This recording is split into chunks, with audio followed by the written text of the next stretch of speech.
fisioterapi kardiopulmonal ya. Jadi kita akan bahas topik tentang kardio ya. Apa itu concern fisioterapi di bidang kardiopulmonal ya, mungkin kalian sedikit-sedikit udah tahu ya. Karena Anda tahu Bapak nggak repot lagi ngajar kalian kan, jadi tinggal dikit-dikit aja ya. Yang menakjubkan dari para kakek-kakek ini ya, itu kemampuan fisiknya. Ada yang mengaku waktu sebelum kena serangan jantung mereka untuk keliling lari di Senayan itu nggak sanggup. Nah ini kita masuk ke refresh lagi ya, refresh ulang masalah anatomi. Tentu anatomi ini udah di luar kepala ya, artinya masih sangat ingat sekali ya. Bagaimana bentuk dari si jantung itu sendiri dan fungsinya ya. Jantung sendiri itu berfungsi simpel, sederhana sebetulnya. Dia fungsinya memompa ya. Jantung itu sendiri dia punya generatornya ya, jadi punya pembangkit setrumnya sendiri sehingga dia kontraksi sendiri ya. Kalau kalian pernah lihat film-film Dracula atau film yang ngeri-ngeri ya, itu dicabut jantung orang, ditaruh di meja dan dia tetap berdenyut. Nah itu gambaran jantung yang sebenarnya ya. Memang jantung itu punya generatornya yang kita sebut sebagai nodus sinoatrial ya, SA node, juga ada AV node ya, atrioventricular nodus ya. Cardiac output itu didapat dari stroke volume dikalikan dengan denyut jantung setiap menit ya. Jadi heart rate kali stroke volume ya. Nah ini ada faktor-faktor yang mempengaruhi curah jantung. Yang pertama tentu heart rate-nya, yang kedua kekuatan kontraksi dari ventricle kiri ya. Kita lihat interaksi apa yang terjadi di tubuh kita ketika sistem ini diberikan stresor. Yuk kita berdiri sama-sama. Oke.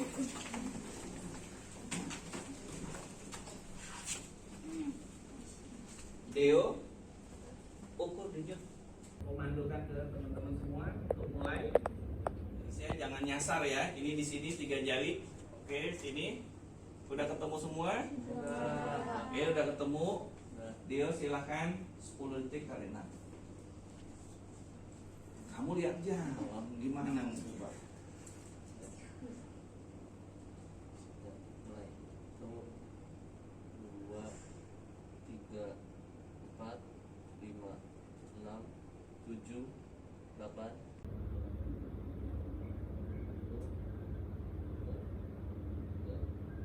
Ada 10 cukup. Kali 6 berapa? Denyut tadi ada berapa? Normalnya itu 60 sampai 100. Dekat ke 60 itu semakin bugar, dekat ke 100 itu semakin loyo. Ada yang dekat 100, 90-an. Ada yang dekat 60, 90 kamu kurang bugar. Ayo kita lari-lari cepat yuk.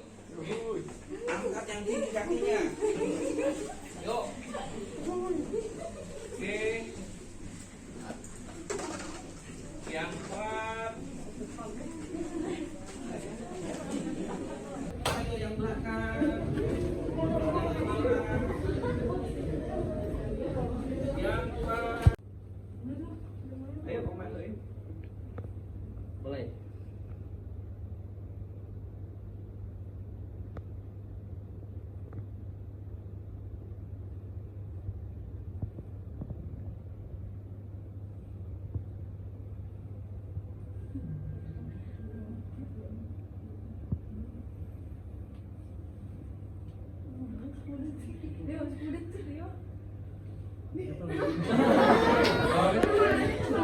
Ya, berapa?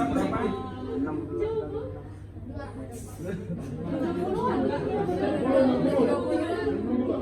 detik tadi? Udah Pak. 20 detik berarti kali 3.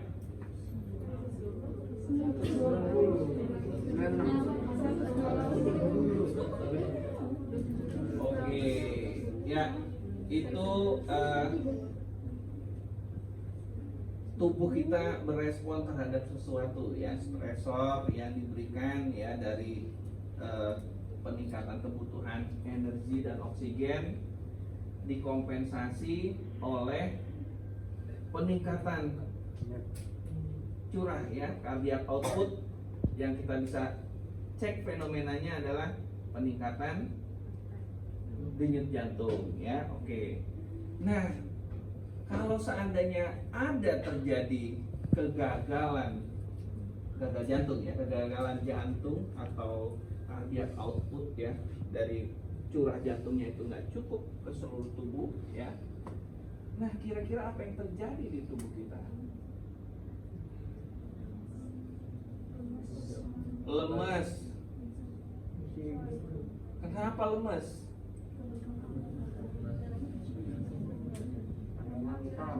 Kurang energi yang diproduksi ya, makanya lemas ya. Oke, kira-kira nih kita akan cari buat sampel aja apa yang terjadi di salah satu otot kita ya, ketika itu terjadi kekurangan aliran darah. Bisa setengah jongkok. Oke. Setengah jongkok. Apa? Belum apa-apa keras.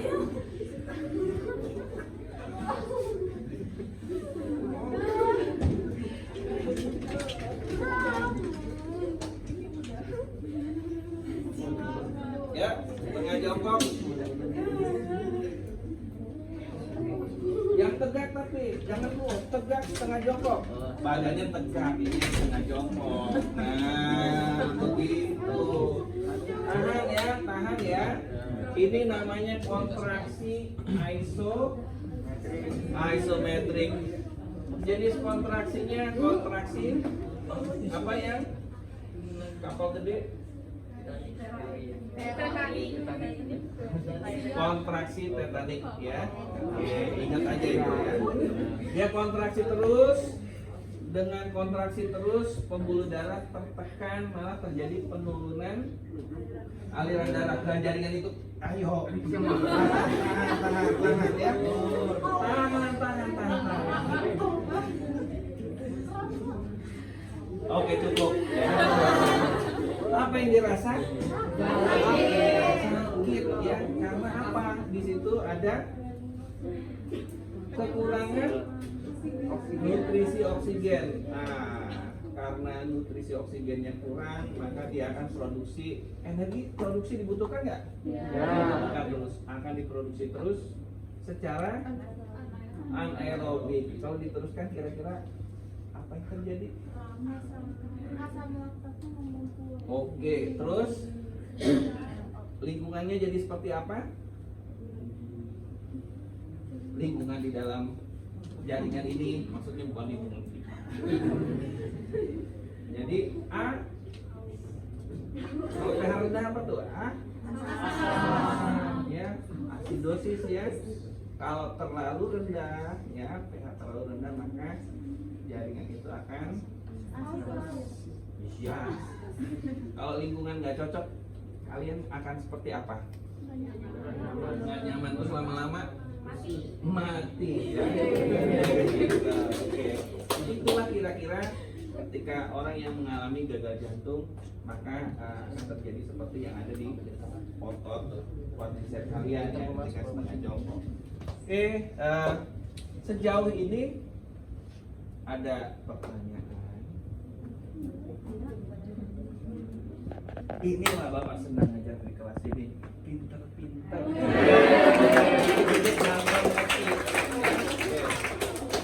Oke, kita lanjut ya. Ini transport oksigen ya, oksigen. Boleh duduk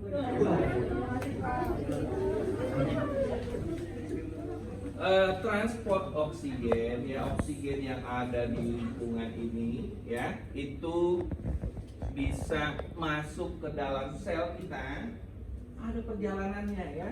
Kayak kalian dari rumah atau kosan sampai sini ada perjalanannya. Ada yang naik motor, ada yang jalan kaki, ya mungkin ada yang naik Transjakarta mungkin ya.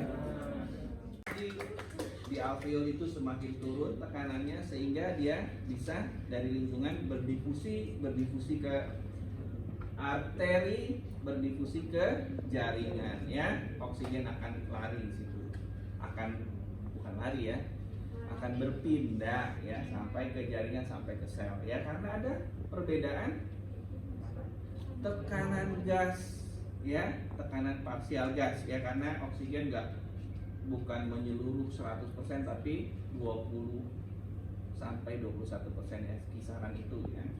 Enak kalau kalian ini paham gitu ya. Nah, sebagian besar oksigen itu berikatan dengan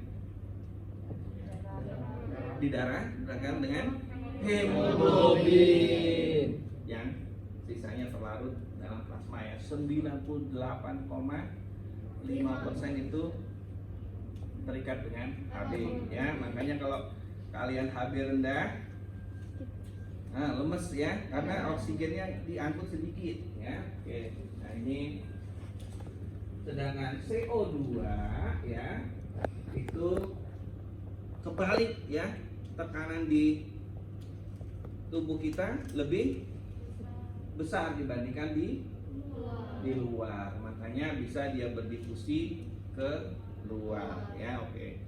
Nah, kita kembali ke ini kontrol ya. Kasus kardiovaskuler lumayan tinggi ya. Kita kembali ke gambar kakek-kakek nenek-nenek ya. Boleh ya Bapak balik lagi ya. Karena ini fokusnya ke tadi ya. Nah, kakek-kakek nenek-nenek ini bisa kemampuan fisiknya ya, kebugaran kardiorespirasinya itu jauh meningkat setelah kena serangan jantung. Nah, ini adalah proses adaptasi tubuh terhadap stresor-stresor ya yang diberikan oleh fisioterapis ya. Kita ya aslinya, Pak lari sekian kilo, jalan sekian kilo. Kata pasien udah sakit jantung, suruh jalan keliling-keliling, atau suruh naik sepeda ya. Tapi itu memang memberikan manfaat untuk si pasien. Jadi adaptasi dari kekuatan pemompaan jantung dan efisiensi sistem kardiovaskuler itu akan terbentuk dengan memberikan stresor fisik yang berupa latihan aerobik ya. Jadi untuk pasien ini yang paling penting adalah tepat dosis ya. Kalau nggak tepat dosis jadi tidak aman ya, karena ini orang sakit ya. Jangan, kalau tepat dosis dia akan jauh lebih kuat, tapi kalau nggak tepat dosis dia akan KO ya, malah ada terjadi kerusakan baru.